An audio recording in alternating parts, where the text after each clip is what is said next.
looking for a word. I get calls and people meet me up at the church, and whether they go to church and many that do not go to church, and they say, here's my situation, here's my problem, give me a word.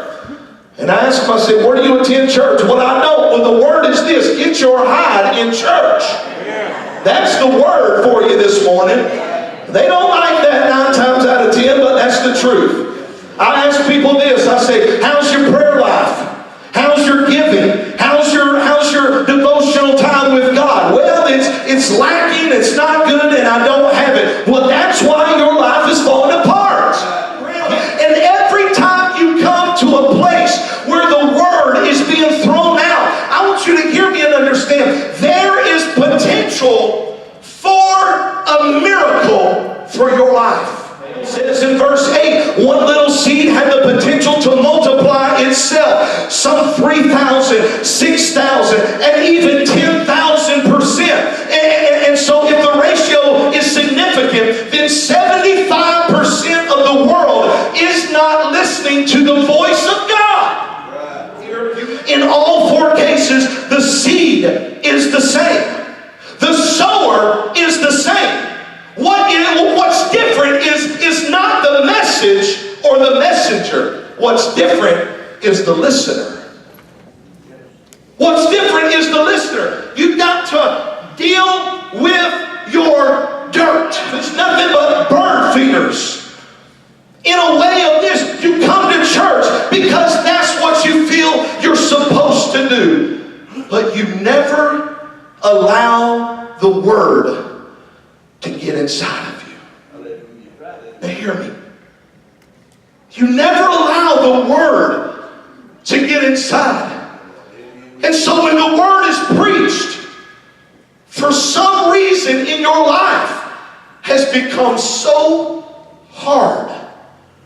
And the moment that it touches the hardness of your heart, you become a bird feeder, and the enemy comes in and swoops and takes away the seed so it cannot find its way in a crack in your life and penetrate a miracle. My question is this: what has hardened your heart?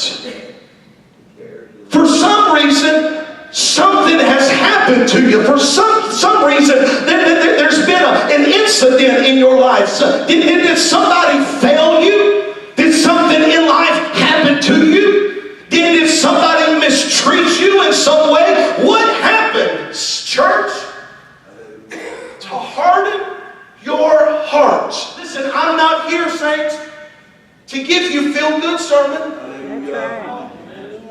If you're here this morning, you're saying, I'm trying to find a church that's going to please me, go on down the road, I'm sure they'll take you.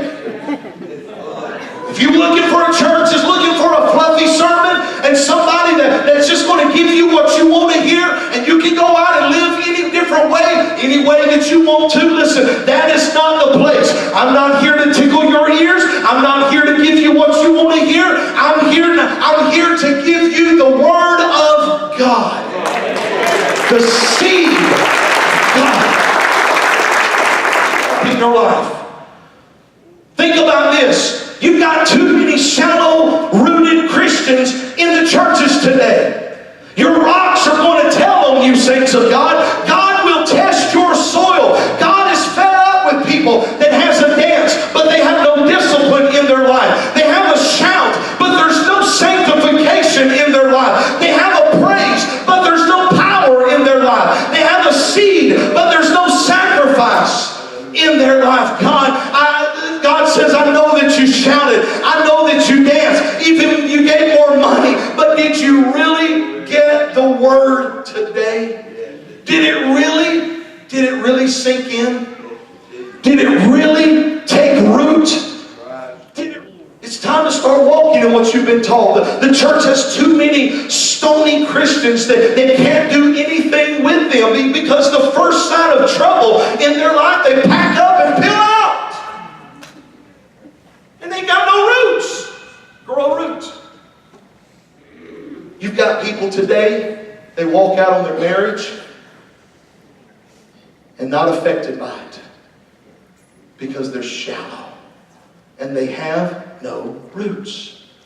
You've got people today, they walk out on their family, they even walk out on their church, and I want to tell you today, the church is not the problem, the sound is not the problem, the music is not the problem, the lighting wasn't the problem. You're the problem! Amen. You're shallow. You're shallow. You've got no roots. And the first storm that comes against your life blows against you, man. You're rooted up here. You're out of here. I preach faith in the Word of God. And I've got people that say, Pastor, I just don't think I'm going to make it anymore. Grow a root. It's his problem. Let me ask you, are you caring about things this morning that you really have no control over? Are you allowing the cares of the world that you have no control over choke out what God's trying to do?